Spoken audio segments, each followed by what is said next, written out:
And we will hear testimony today concerning recent revelations about a purportedly secret UAP program whose existence and findings may have been improperly withheld from Congress. This is going to be the original document about Immaculate Constellation. Those of us who've been following this very closely have been hearing whispers of the words Immaculate Constellation for a few months now. The Immaculate Constellation, it's a UAP reconnaissance program. I can affirm this 100%. What is in here is wild. I mean, I'm paraphrasing, but reports of F-22s getting like boxed in by flying orbs that they couldn't shake. There were satellite images or satellite image of a football field-sized flying saucer hiding in clouds. I have personally walked people into members' offices for private meetings so they could see eye to eye and they could meet. You are the author of what the world knows as the Immaculate Constellation Report. It has been allowed to corrupt and infest every aspect of our society to serve the interests and whims of a very elite, select few.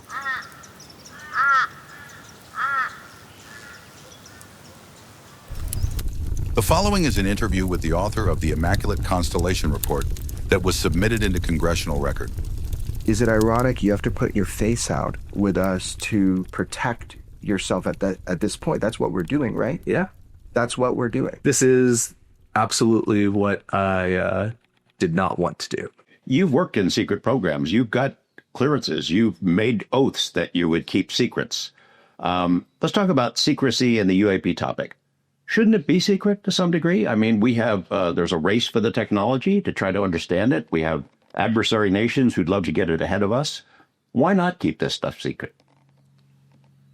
Well, if it was just technology that we are worried about protecting and maintaining a military advantage, there's strong arguments to be made and have successfully been made for decades in this country that the American leadership and American people seem to be finding acceptable to be left in the dark about where science, technology, and their military is taking them. This isn't just technology. This isn't something somebody came up with in a lab and it's sensitive because once the cat's out of the bag, anybody can do it.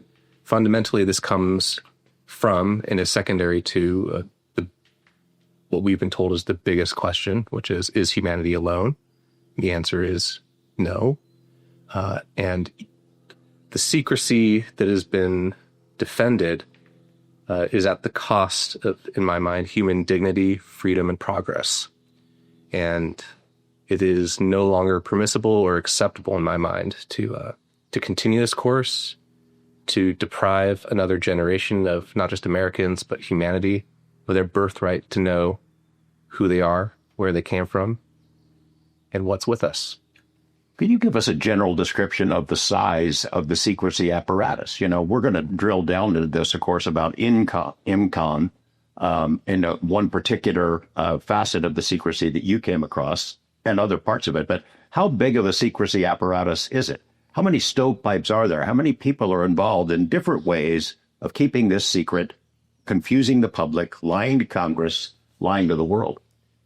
Simply put, it's a parallel reality. The secrecy apparatus is all pervasive. It is not just in the intelligence community governing their world. It's not just in the military protecting their operations. It's not protecting our diplomats and leaders as they conduct their work, sometimes in very dangerous places.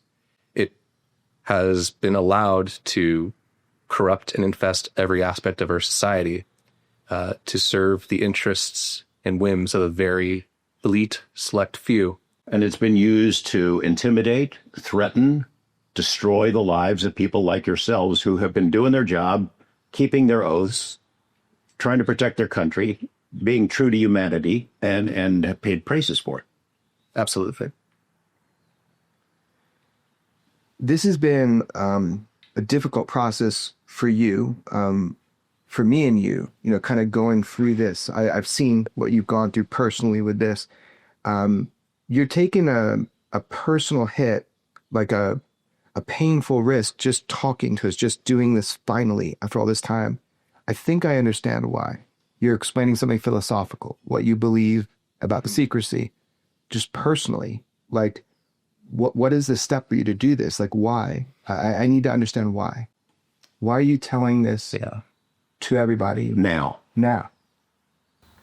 There's no short answer. It's something, I have many, not even competing, but parallel motivations. But why now?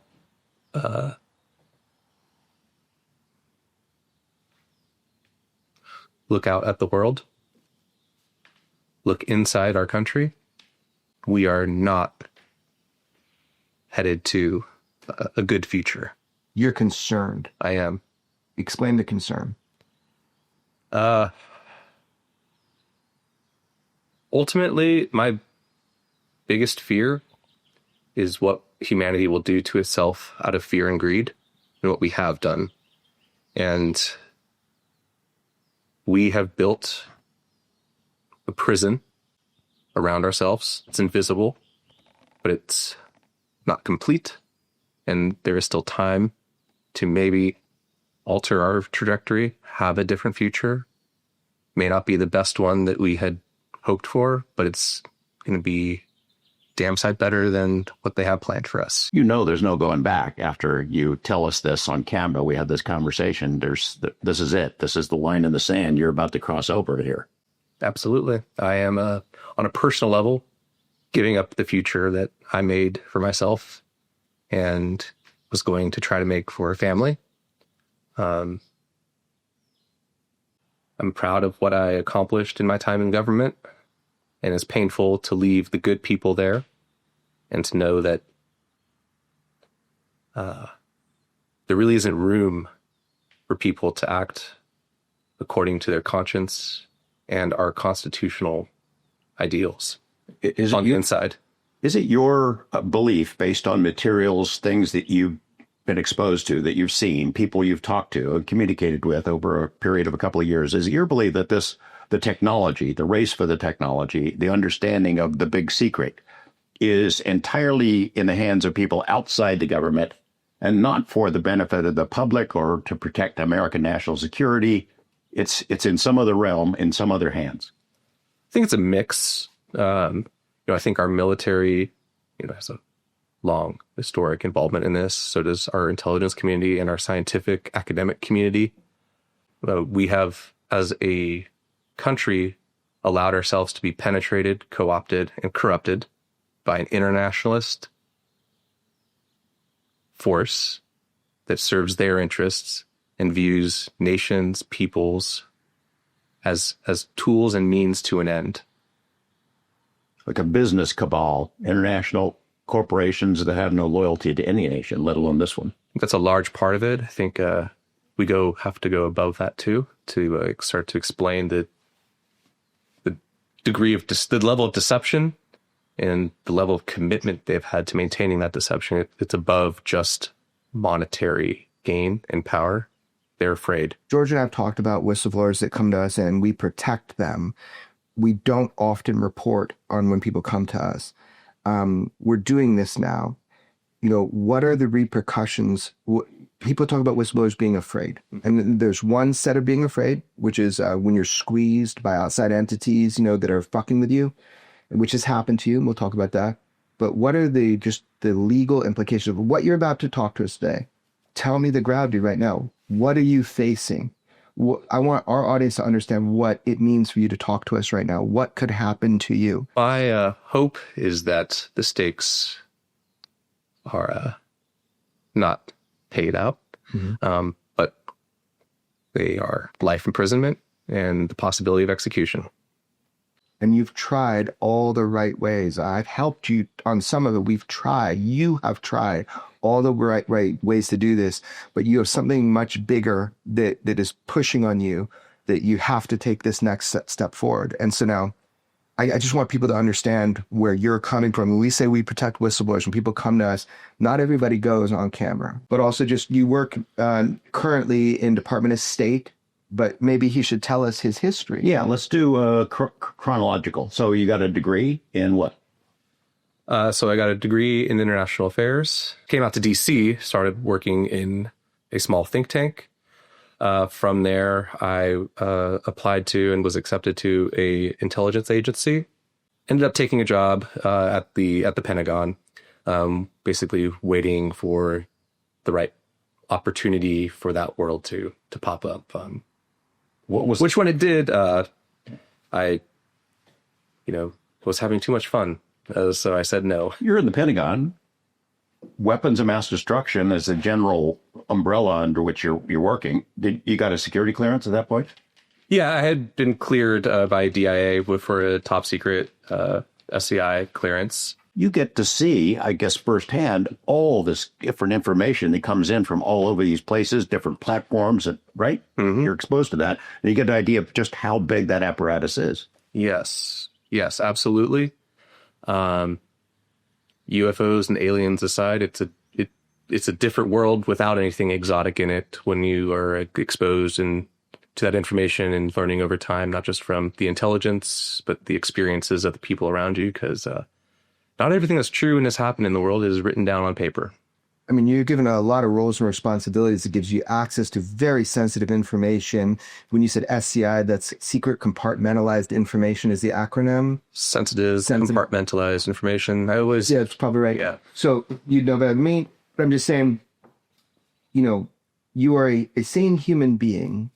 You're given a lot of these responsibilities. I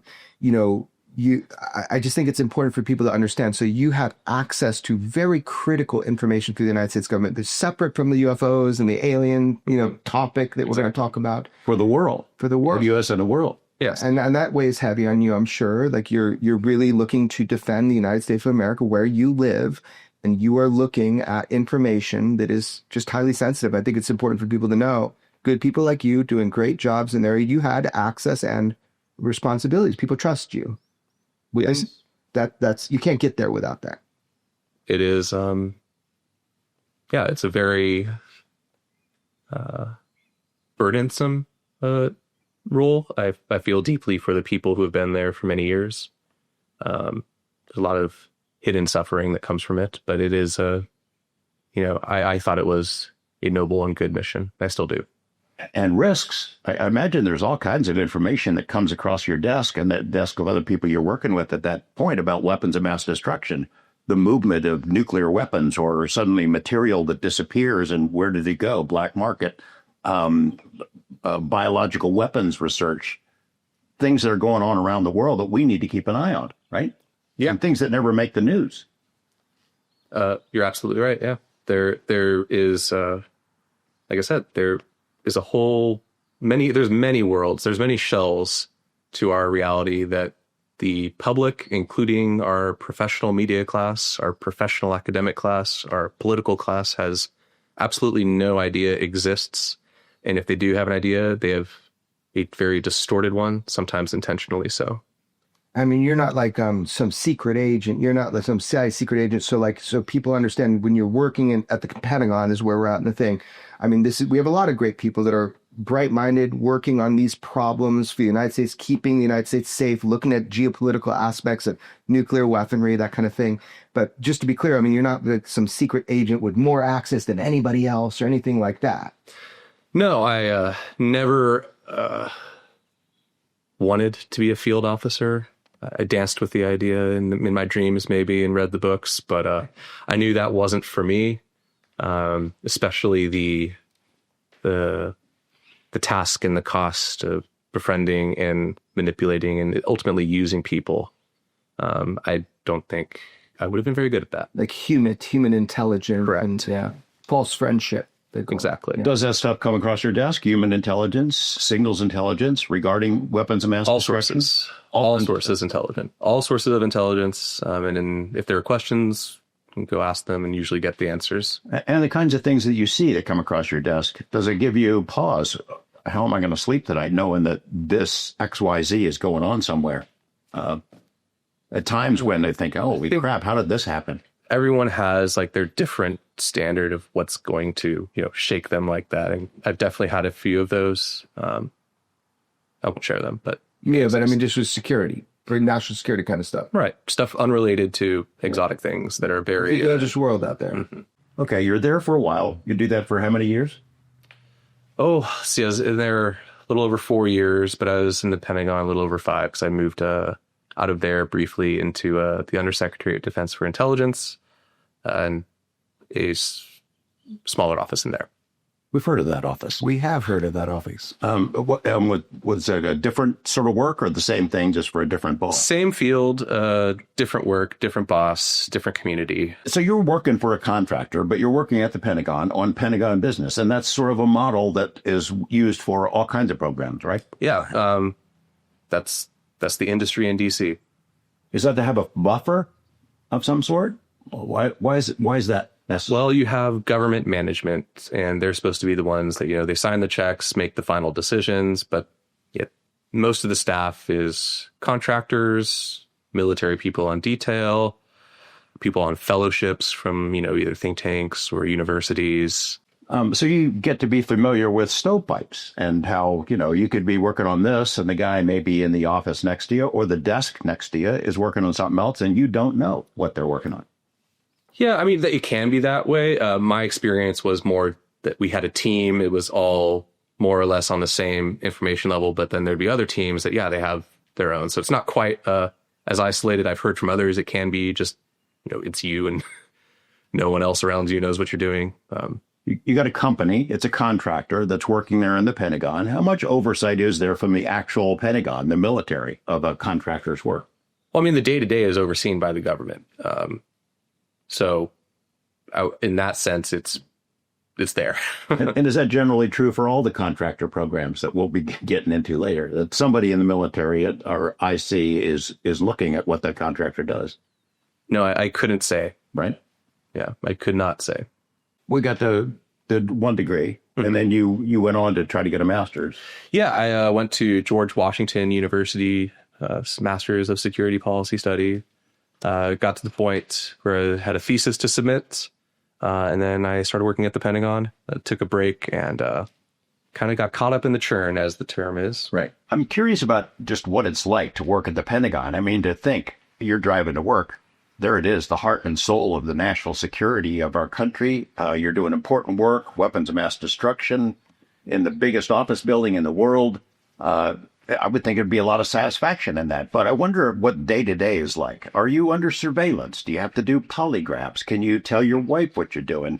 Do you socialize with colleagues, or do you have to worry about what you say to whom and where? Yeah, so I mean, starting with the first part, I think for me at least, it was I finally made it, right? I'm working at the Pentagon. It's cheesy, but I felt pride pretty much every single day that I rolled in there. That's not cheesy. That's awesome. And I was very fortunate to join an office that cared a lot about their people, not just their performance at work, but their goals, their desires, and how they were getting on with life in general. Fewer places are like that, but I look back on that time with a lot of happiness. How do things begin to sour? Is it because of this topic that we're going to discuss? Yes. Let's take it from there. When does that start? What's your first exposure? I mean, were you like a UFO guy? Like before all that? I mean, like there's something that happened and there's always an instigator, right? But it's like, were you like a UFO guy all your years back or? To some degree, I've always been interested in aliens and UFOs, secret histories, the things that are hidden from us. It's been a lifelong kind of passion. It's not always aliens, While I was always interested in these things, they were only a realm of possible. And when I looked at UFOs in a serious way, as I was more in my college years, I got just not exposure, but started learning about the sort of ecosystem of secrecy in the military-industrial complex, what SAPs are, what CAPs are, and you start to realize, there's a good chance a lot of what these UFO things are some really cool stuff that we have, whether it's in the air, under the water, or right in front of you. You're not getting a job at the Pentagon until you want to get access to the UFO scene. No. When I joined, I thought, I'd pretty much locked down that, there might be life out there, but most of what we're seeing in the skies at that time, I thought was either ours or ally or adversary. You don't go over the deep end. You're not going to MUFON conferences. No. You're not wearing a beanie and alien stuff on your head. No. In fact, I would be looked at like I had a third eye just by suggesting they were stealth satellites. I mean, in fact, like you've never been to like a UFO conference or anything like that, have you? No. Right. That's not your style. No. You're a very analytically minded person. It's something I've learned. I bet you're fucking really good at your job because just the way our communications, the way you deep dive into research, that's a talent to be able to pull big source information, all source information, and kind of come to conclusions. That is one of your skill sets. Yeah, absolutely. Yeah. Did you ever work 9 to 5? Because you're kind of a workaholic, right? And you go over the top. Yeah. I really liked the Pentagon. I learned an immense amount there, and I would stay there till the wee hours of the morning learning. Which is also how you found out information about the topic we're going to discuss. I delved too deeply. And you came across this sort of accident? 100% accidentally. Sorry. The Immaculate Constellation piece of this, 100% accidentally. Before I was exposed to that, I had seen UAP on military videos in the Pentagon, but nothing that suggested, origin, intent, or in the level of detail that, I came to find later. So explain that to the average, like, how do you just come across UFO videos in the Pentagon? What does that mean? Yeah. Tell somebody who has no idea how that happens. So you have a clearance and there's a secret internet. And on that secret internet, there's just a generic access like you and I. It's all very secret, sensitive stuff, but more or less everyone can look at what's on there. Then, you have on this secret internet, some compartmentation, light compartmentation, as it were. And then there's entirely different systems for truly, truly sensitive stuff. But the point is that there is essentially, a shared community of knowledge, and it goes back, just like our own internet, it goes back over decades. If you have a top secret clearance, you go on JWICS, you can pretty much go and see whatever is on there, except for special compartmentalized stuff. Yeah, pretty much. Or things that, are just people protect their business processes. So who would be putting UFO type or UAP videos on there? How does that happen? How do they end up there? Service members and intelligence officers who, for one reason or another, decided to put that footage there. What's the first UFO video you see? What'd you think of it? Or military film footage of a UFO. What did you, what was that like? Well, technically, the first true military footage that I saw was that Tic Tac video and the Go Fast video, and I think there was one other else, the Gimbal video that all came out in 2017. Granted, I didn't see those on military systems, but just being precise here. Yeah. And so things that I saw after that kind of looked like all that, but just much more duration. The videos, it's the internet, whether it's secret or not. There's compression, there's upload and file sizes. So some things are crystal clear, but it's only 15 seconds. Some things you can see 45 minutes of something moving around, but it's kind of blurry because that's a lot of data. So you've seen crystal clear at times videos of what appear to be, would you say, non-human intelligence made craft? I mean, what you see evidence that the rest of the world doesn't get to see. Mm-hmm. That starts happening. Yeah. Nothing in those videos necessarily proves it's extraterrestrial or non-human. It certainly is anomalous, exotic, and unexplainable. And advanced. Yes. Beyond our capabilities that you know of? I don't know. Mm-hmm. Some of it might have been within our capabilities to replicate, even in an inferior manner. Mm-hmm. But quite a lot of it is, it's either something else or we live in a world where we have been left behind.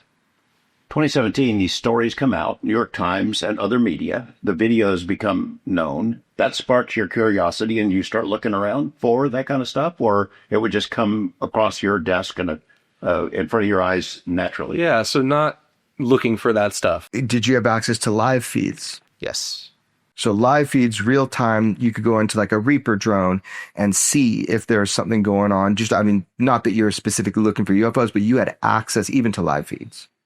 Yeah, not anything special, no special access, but you know where those resources are. You can go look at them, and I did. I want to go back to this. You said with these nuclear facilities, nuclear weapons, nuclear labs, nuclear power plants, that within a year or two, like, are you saying all of them get visited, or there's some strange phenomena? I can't say that they all do, but I would suspect that, anything that is sufficiently nuclear will draw attention at some point and they will be encountering this. And what are they? What are you seeing? What kinds of things are you seeing? So, I mean, nothing too dramatic when it comes to like these facilities. A lot of times it's orbs of, it's hard to always judge the size, but I'd be surprised if it's bigger than a Cessna, probably somewhere in between, whether it's white or silverish, or if you're looking through different sensor apparati, it'll, look like whatever hot or cold is, but usually orbs around these facilities, sometimes things that look a bit more irregular, but the vast majority being orbs. I mean, the world's been exposed to some of this. There's been a clarification to the general public about what are you seeing when you're seeing infrared or FLIR. It takes some translation. There are people that focus on that, like they can read that. But basically, you're looking at things that don't have flight control surfaces, that don't have traditional propulsion. They seem to tag along, which we've heard forever, with nuclear events, that kind of thing, nuclear structure. But you see a lot of these, you start getting exposed to them. I mean, just to begin, doesn't that start to kind of feed that curiosity in you? You just all of a sudden, the average person, but you're now seeing stuff that you can't. Yeah, you have to be a special kind of boring to not be interested after seeing those things. It's shocking, especially knowing the context of what you're looking at. Right, which you get when you have those systems that can look at that. 100%. What's the context? What like big picture? Like what's the context? Yeah, and in this way, you seeing images. Is there discussion? Is there text that comes along with this? Hey, we saw this thing. What the hell is it? It's not us. Surprisingly little of that. I think the community kind of knows or knew we don't talk about this. It's there. That changed some years ago, but it's since been, I think, shut down again in terms of like, community participation in solving the problem. So people within the intelligence community know you don't talk about this out loud. You don't say the quiet part out loud. You post stuff, you kind of get, then you get an era of discussion when this starts coming forward, 2017 New York Times story. But then you're explaining that there's been a kind of clampdown on that dialogue and discussion. I've heard that from a lot of people on the inside. You witnessed that too? Yes, absolutely. Both firsthand and from, hearing from friends and connections. Yes. The screws were tightened, and certain agencies, you're not allowed to mention certain whistleblowers' names or you'll be fired immediately. So there's no announcement on the PA system. There's no leaflets left in the cafeteria. No memo put out that says, don't talk about this stuff, but Yeah. You pick up on that vibe real quick. When you say there's certain whistleblowers' names you can't mention, this brings me back to a friend of ours when George was doing his news report on Bob Lazar, first time it was going to air, he just said, when he was up at Area 52, he just said, hey, you should pay attention to the news. His career was over. He got pulled into a room the next day. I would call him a friend of ours. I interviewed him about it. I mean, that was done. He just mentioned to watch George's news report. Again, we're not equating Bob Lazar to anything, but we were just saying that happened. So what do you mean if you mention certain whistleblowers? Who? David Grush. You can't mention David Grush in certain professional settings or you are fucked. Yeah, if you're not fired, you are in for a very rough time, is my understanding. Elizondo? I didn't hear Elizondo as a no-go word. Saying David Grush testified in open Congress, so that makes sense. So what have you seen it happen? Have you seen people like mention his name? How do you become aware you can't even talk about him? So that specific example, heard from a friend at that agency, that was essentially the word of mouth from management. Nothing written in paper, nothing in emails. But from what it sounds like, people got a conversation with their leadership and were told as much as we've just gone over. And his name was absolutely, in the firsthand experience, sort of radioactive in the chat rooms. It would either, all of a sudden, these people that never participate are there really slamming him and slamming the people talking about him. On the classified internet. Indeed. Our space is one we've talked about, but these where people had open dialogue, it just got to clamp down. And his name was part of that. That's what you meant when you said certain people are radioactive. You can't mention their names. Right. Okay. Including us. And good, yeah. We're nuclear. Yeah. He's radioactive. Okay. Different designation. Yeah. So you're seeing these videos and some limited discussion. You can't really openly talk about it, but you're curious. You're kind of hooked on the topic. Yeah, and to be clear, 2018, when this first exposure happened, and for about a few years after, it did at least feel more open. Looking back on it, this was probably a counterintelligence prerogative at the time. But it was allowed to exist. The discussion was allowed to exist, and it felt more like, people were excited to finally actually be able to talk about this and finally be able to try to compare notes, figure it out. Well, it's when the UAP task force was created. They didn't call it that, but it was up and running, and they were trying to make entreaties out to the intelligence community and DOD. Hey, they wanted input from and partners. So I saw that emerge, and I saw it die. Mm-hmm. And when you say exposure, we're going to get into this, but you mean technically it's called spillage. It's when you see something that is of a compartmentalized or nature that you are not specifically cleared to see, and you were exposed to something, and it was like, holy shit, what is this? And the first thoughts of that I'm interested in. So if we're at that point, okay, so let's talk about that. Look, the whole world knows about ImCon, Immaculate Constellation. We're saying that word out loud. At one time, that was very dangerous to say out loud, to write, to text. We should talk about that. But before, this is your gateway. This is the entrance point. What happened? How did it happen? What did you see? What did you think?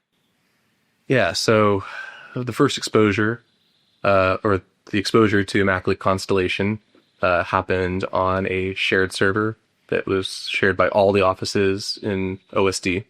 What I was doing at the time was opening files that were clearly misfiled and either sorting them to our offices, part of that server, or putting them in their own box to be sorted by other responsible. Your jobs. I mean, this is more like volunteer duty, but yes. So because you're a workaholic and you're curious and you read a lot, you come across a file that really is what leads us to being here today. It's the Shriever file. Yeah, so it was labeled 2018 Shriever Wargame. Might have been brief or something else, but that's it. There's nothing about that screams, it's a very interesting thing. In fact, usually a lot of wargame briefs are pretty boring. So there's nothing that stood out about it. Accidental exposure for you. 100%. You go into it, and what do you see?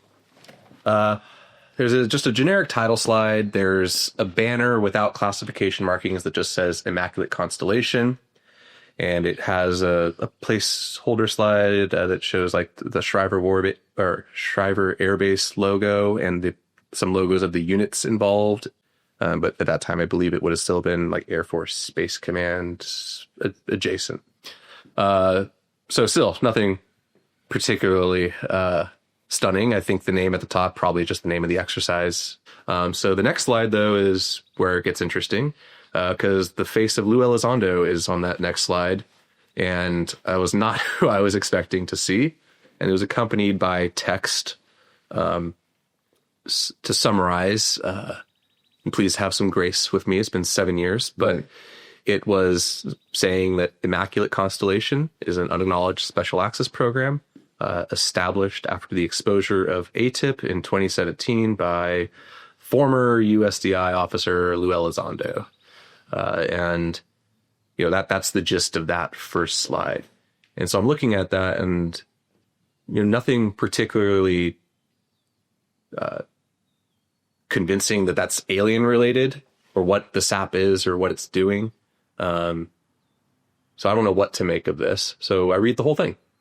And it got very interesting very quick.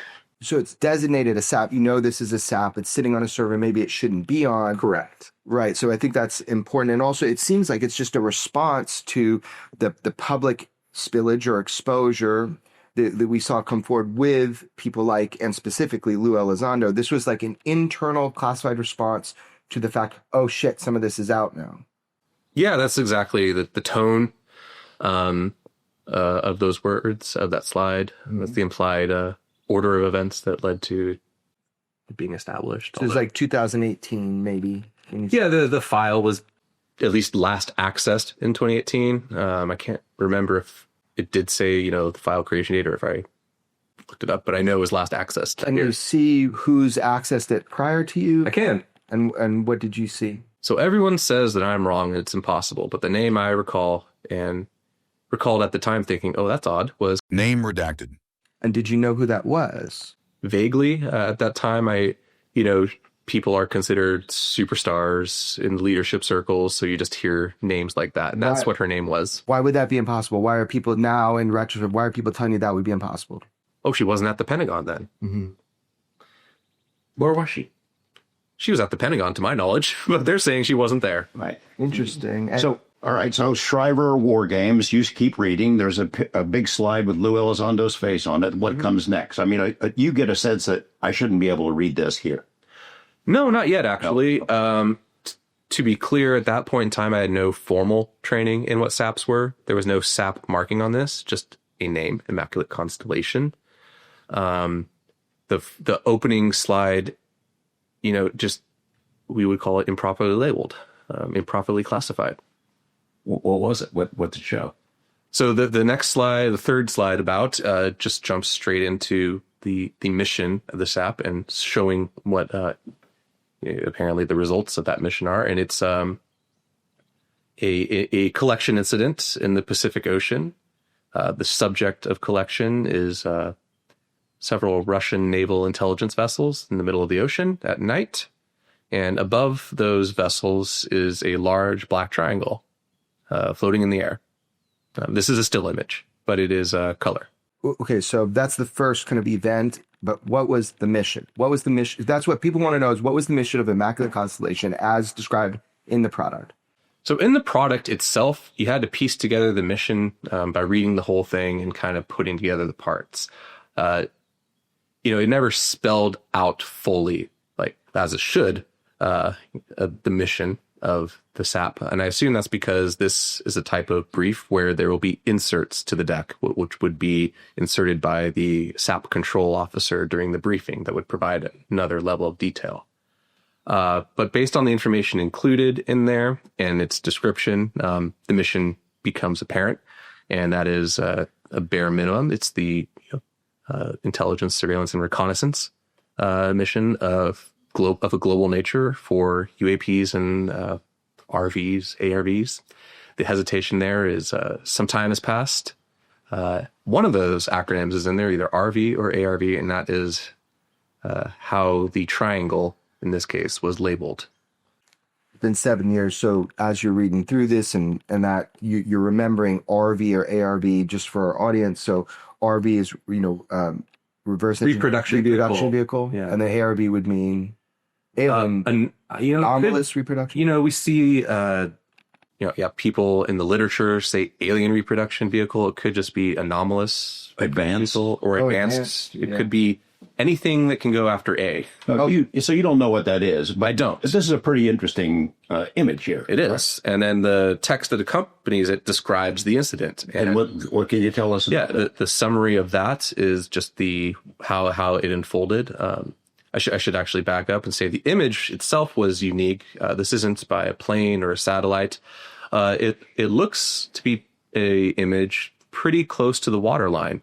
So something that to me read is we have a clandestine submersible asset close by this fleet, and it's taking pictures, trying to stay unnoticed. And so, yes, in the description, it basically lays out what occurred that night, which was that our collection assets were there in area monitoring Russian naval vessels. Not sure what they're doing there. But they've been hanging out in the middle of the ocean in this place, apparently for a few days. Keep an eye on them. And this night, while they are observing the Russian vessels, a large black triangle materializes or decloaks or something. The point is it did not move. It appeared directly above these ships, probably no more than 200 meters, pretty close. And interestingly, as noted in the report itself, there was no visible reaction from these vessels from what would almost certainly be considered a hostile approach. What do you take away from that? They didn't notice it, or they're not upset about it, or they don't know what to do with it, or what? So the implication also in the text describing it was, the analysis in the text was that the Russian Navy had foreknowledge that this vehicle would appear in that area of the ocean, and they were there specifically to either collect on it themselves or to interact with it in some way. Any indication that it might be theirs, that they knew it's going to be there because they control it? Not in that document. And I haven't seen anything to make me think that they controlled that particular craft, but didn't see anything to the contrary either. I guess it could be that they've seen it before, that there's nothing they can do about it, so don't get excited about it. Might be, although it is interesting, if it's something that's part of their environment, as it were, why are they making an effort to be in this space at this time to collect on something they already know about? Is it like in the middle of nowhere? Yeah, it's off the coast of Kamchatka, as I recall, in the Pacific Ocean. That's what struck me. I mean, my mind goes to the idea that they were kind of camped out, deep kind of ocean in this one specific area durationally. It kind of implies to me, if I'm thinking outside the box here, there's some form of comms or communication with whoever the operators are of this craft. Am I going too far with that idea? Or? I think it's a reasonable one to have, but it's not one that I can validate. Yeah, let's be clear. You were exposed to something. We're just touching the basics here. We're theorizing. We're talking about a bunch of stuff we don't know, but the descriptions that you were exposed to kind of give you a little insight that we can at least look at some of those assumptions, right? Right, absolutely. And I'm sure there's a literature out there that can help narrow down. Mm-hmm. So Immaculate Constellation, you've never heard this term before, and it doesn't give you the full picture there, but what other additional information did it give about what this was and how it operates? Just describe the events and that analysis of the event of the Russians having foreknowledge to be there, and describing how the event occurred as I just went over. So this is a page turner. So you're interested. Yeah, you're curious now. Absolutely. What do you do next? What do you go to the next page? And it was disappointing because we get into a couple slides of orbs, and I had already seen orbs at this point in an official setting. So the next pages show orbs from different parts of the world. Mm-hmm. It looks like the pattern is that under this Immaculate Constellation, they're gathering UAP images from all over the place. Absolutely. I mean, that's the core of it, right? Is the idea that we collect data on these UAP, and someone needs to bring them, collate them together to provide intel to who needs it. And we're assuming, or not assuming, it's been pretty laid out, the Immaculate Constellation was a kind of place to bring everything together to provide those briefings to senior leadership. Is that correct? I don't know about to provide briefings, but definitely to collect data from the military intelligence enterprise specifically, mm-hmm. and the sensors associated with that.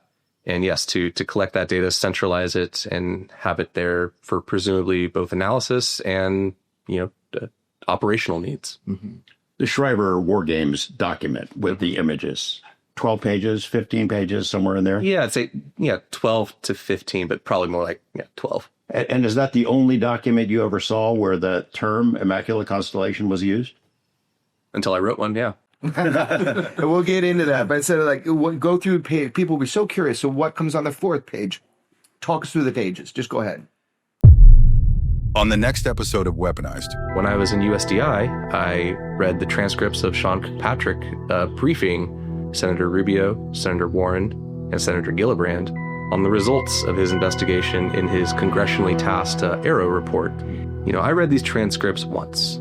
And immediately knew that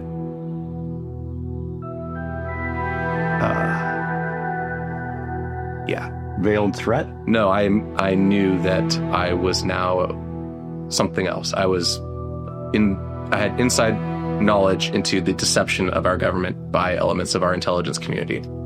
My blood ran cold at a specific point in that transcript where Mr. Rubio is discussing the legacy program. This was a subject of direct discussion with Sean Kirkpatrick in these meetings. And based on Mr. Kirkpatrick's replies about as vague as they were, but unable to escape the truth of the legacy program, Mr. Rubio's response was, well, what the hell is the executive branch doing? Have they been running this for 60 years without congressional oversight? The process of Grush coming forward left a wake on the inside too. People were tracking that, weren't even involved, but were able to see sort of the distortions on the inside. Distortions of truth. Exactly, but also, bureaucracies and offices behaving weirdly. That was one of the moments that really started to convince me that this was not under our government's control.